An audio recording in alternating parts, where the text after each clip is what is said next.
Okay, so I thought I would cover this one because this was sort of circulating social media yesterday, and I definitely am very happy Louis said something.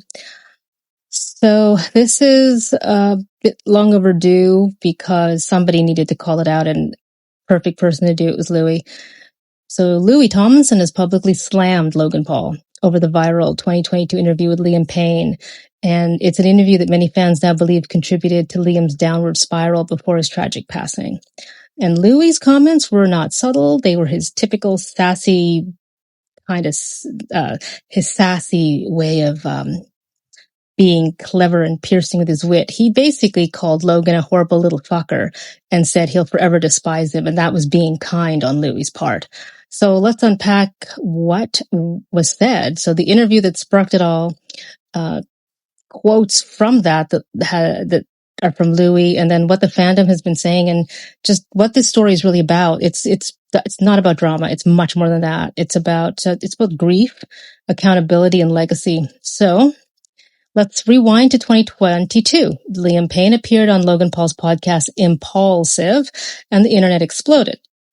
During the interview, Liam made several controversial comments, including saying that there were many reasons why he didn't like Zayn Malik and claiming he was the lead member of One Direction, which actually is true. At one point, Liam said, "There's many reasons why I dislike Zayn, and there are many reasons why I'll always be on his side." They had a complicated relationship. After all, there was Ziam, right? That contradiction confused fans, but what bothered people even more was that Liam seemed kind of off. His speech was slurred, he was rambling. He even said, "There's one song I didn't like, which was Little Things, but it ended up being one of our biggest hits." It felt like he was venting, but in a way that didn't sit right. Many fans now believe Liam was drinking during that interview. And Logan Paul and his team, well, they let it happen.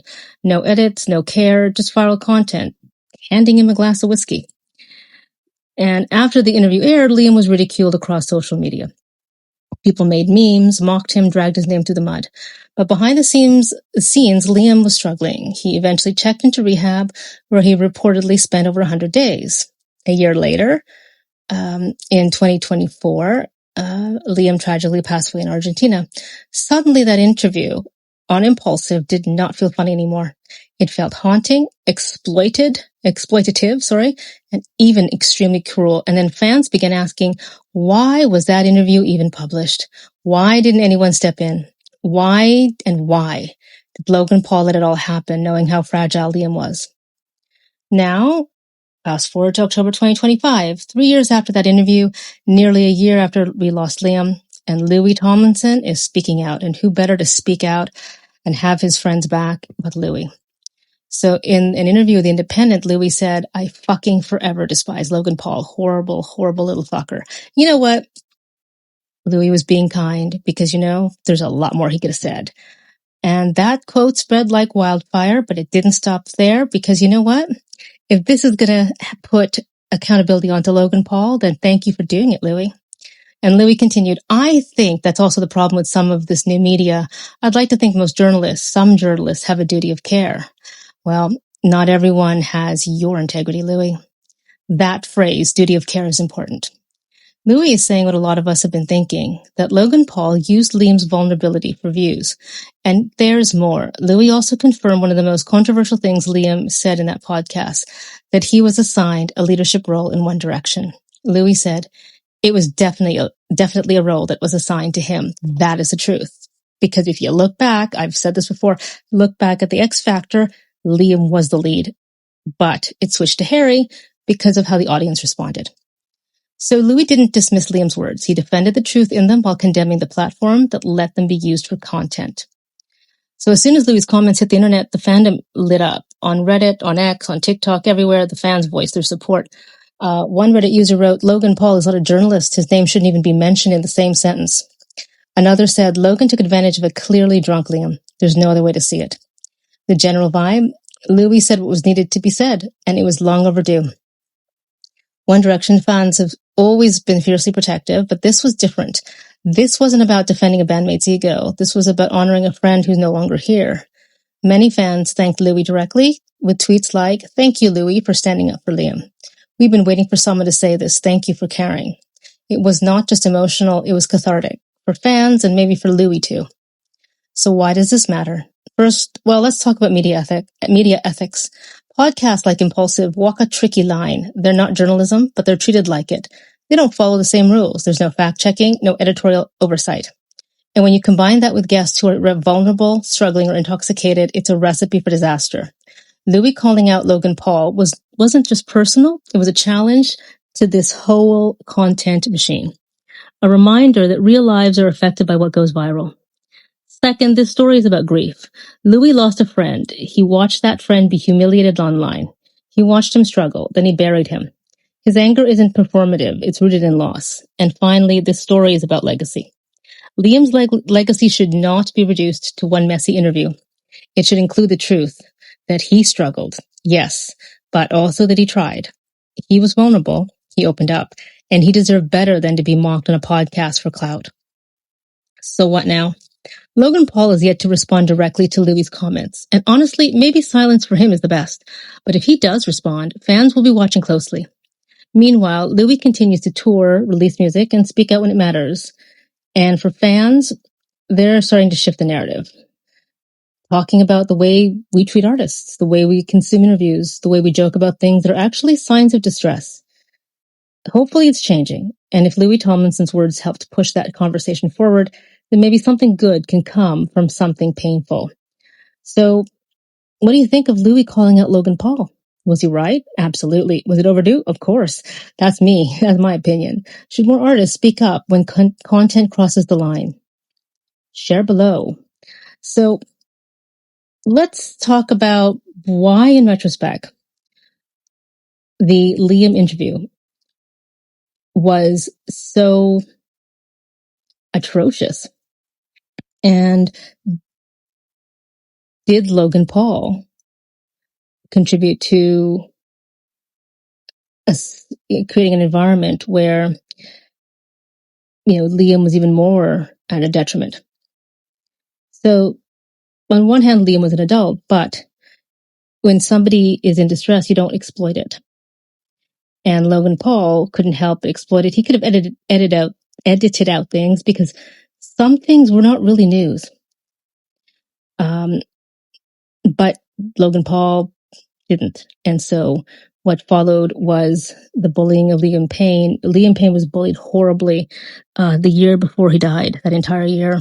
And, he was, there were fans that were really critical of Liam for dancing at Niall's concert, the one in Argentina, when I don't think Niall was on stage yet. So, it was kind of ironic that they did that because Harry has been to a Niall concert and there was footage of Harry dancing at Niall's concert and everyone thinks it's all great. So it was wait, there can't be two rules, right?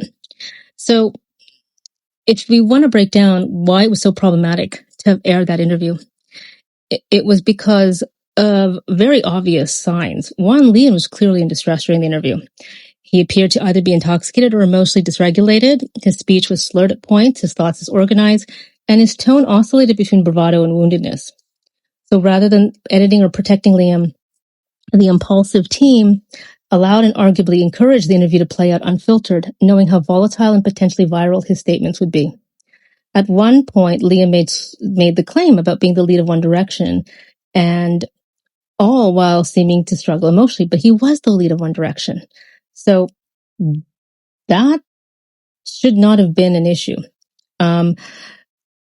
Two, Logan Paul's platform thrived off controversy. This is not the first time, and it's certainly not the first interview that we see this kind of almost too thirsty content kind of thing. But the host did not protect him; they farmed him for content. That's really why Louis, I think, thank God, said something. So the core issue was that, these people are not journalists. They did not ask questions to understand Liam. They asked to provoke. They kind of baited him. There was no editorial oversight, no producer stepping in to cut the feed or guide the tone. No moment where anyone said, hey, maybe we should be airing this. Instead, they published the episode in full, raw, unfiltered, and cut up into viral TikToks. Liam's erratic behavior became clickbait. It's like exploitation of somebody that was struggling, adding salt to the wound when there was no need to do that. And he made the struggle a spectacle. So the line between interview and interrogation for views was obliterated. So in traditional media, there is something called duty of care. It's the ethical responsibility to protect your subject, especially if they're impaired, distressed, or vulnerable. If a guest seems intoxicated or emotionally unstable, a responsible interviewer will pause, debrief, or even scrape the interview. But Logan Paul and his team, they saw vulnerability and hit record. That's not just irresponsible, it's dangerous. And it's why Louis Tomlinson said what he said. Louis was not being dramatic at all. He was naming what many saw but didn't say. And there's a power imbalance here that cannot be ignored. Logan Paul runs one of the biggest influencer podcasts in the world. Liam Payne was a beloved pop star, but also someone going through professional, personal, and possibly mental health crises at the time. The Impaulsive team had the platform, the editorial control, and the clout to guide the interview responsibly. Instead, they let a troubled guest spiral and watched the numbers climb. So after the interview aired, Liam faced intense backlash. Twitter mocked him, Reddit dragged him, YouTube thumbnails ridiculed him. Soon after, he went to rehab, and then after that, there was I think he had to go to Argentina because he had to renew his visa, and then Niall's concert was there, and then unfortunately, he passed. So, we can't say the podcast caused it, but we also can't pretend it had no effect. The interview was not just uncomfortable, it was a moment of public unraveling, and that was broadcast for entertainment. So this is why it matters. Louis's anger is not overblown, because when someone you care about in front of spirals in front of the world and nobody steps in, it does leave a scar, not just for the person struggling, but for the people who have to carry the aftermath. And it is just telling that Logan Paul has not said anything. He's so quick to say things and so quick to kind of get some buzz around himself. But he's been quiet since Louis has called him out, which maybe he knows that he's got to be really careful if he does choose to reply. But see, the longer Logan doesn't reply, the worse it looks, because it looks like you've retreated, and it's almost like an admission. Because if anything, if you can't say you're sorry and that you regret what you did and you wish you could do different, that actually is the only thing you can say. But if you can't even say that, and that should not have taken more than like an hour to respond once this comment from Louis went viral, then that says something about Logan Paul. Because actions have consequences, and there was no need to use Liam's distress for clickbait. That was just low on his part.